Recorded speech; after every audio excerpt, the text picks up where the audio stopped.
markii Saylor la soo qabtay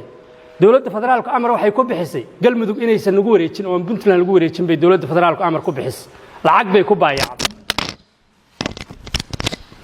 baayacday waxay diidayeen Puntland in lagu wareejiyo nin maxkamadda xukuntay oo qiraal ah oo dad gaalkacyo ku laayay oo caa'iladii ay joogto oo cadaalad in la helo loo baahan yahay caailada cadaalad la siiyo sababta dawladda federaalku ay u hor istaagayso waxa weeye in dadku islaayo weeye sababta dawladda federaalku ay Puntland ugu diidayso waa sidaa dawladda Puntland iyo ciidanka macawisleyda baa iska kaashaday markiina lagu soo wareejiyay taliyaha ciidanka booliska qaybta galmudug cali muuse shaqadii baa laga joojiyay waxa shaqadii ka joojiyay in diyaano uuna reestay sababta loo reestayna waxa weeye wax kala ma aha ninka shabaabka maxaa Puntland loogu wareejiyay haddana xamar buu joogaa asagoo reestaa waxa la rabaa wax badan oo aan qarinayno inaan sheegnayna lagu kalifin in diyaano shaqadii buu ka joojiyay cali muuse wuxuu nooga joojiyay Saylor maxaa loogu wareejiyay Puntland iyo shaqadii uga joojiyay Jamaal Faarax Aadan ninkii dilay iyo kuwa la mid ah in shaqada looga joojiyay saraakiisha oo looga xumaado ammaanka aan ka wada shaqaynayno iyo xaq jirka aan la dirirayno looga wada xumaado waxa weeye waa nasiib darro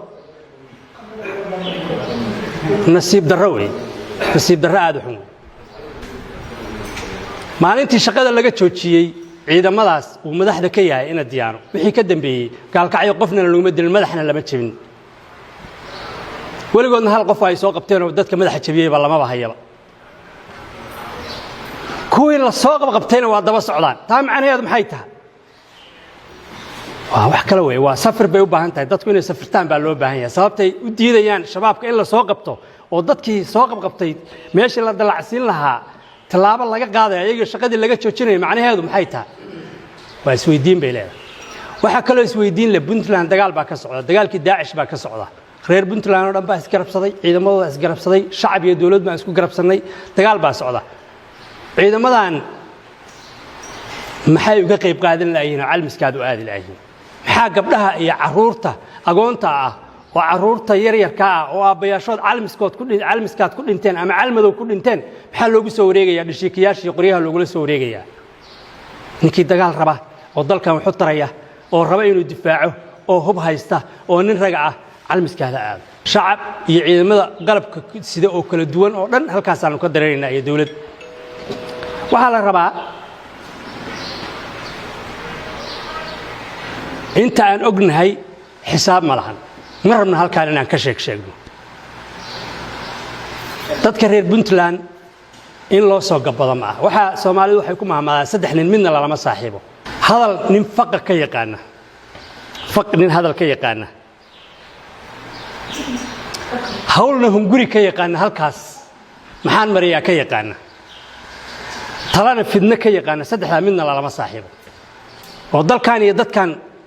meesha uu u socdo adaba mareysaan oo burburka dawladda Puntland iyo Jubbaland baa dawladda federaalka u soo xayday waa la og yahay dawladda federaalkaas oo xaydashada u soo xaydaynayso idinka weey waxa la soo maray waana ogna xaqiiqada in la isu sheegaa la rabaa dawladda federaalka daba socotaan in Puntland hub la soo galiyaad rabtaan in la burburiyaad rabtaan in halkaas dhufaysa ka qodataan baa rabtaan naga daaya lama leeka wiilasheedii baa tiin idin ma nabcin laakiin qaabka ku socotaan qaab dalkan aad ku burburinaysaan weeyaan mana aqbalayno mana qaadanayno 10 daqiiqo magaalada la dhex maray sawir yar baa lagu galay camera la iska qaaday wax macna ma tarayso dad walaalaheena waxay ku dirirayaan arrimaha gobolka haddaan hoos u galo saax qurun iyo inta u dhaxaysa Jecboor ciidamada dawladeed baa dhex fadhiya horeyna waa u dhex fadhin labada sano oo ciidamada dawladdu ay dhex fadhiyaan maalinta yimaadeen ma ay dhihin anaga dadka kala dhex galayna idinkuna dawladda federaalka oo rabtay Jubbaland iyo Puntland inay burburiso wadadii loo soo maray lahaa baa tihiin ka jooga ha ku gubanina dadka Puntland waa soo jeedaa dadka gobolka mudug waa soo jeedaa insha Allah taala waa isku duubanahay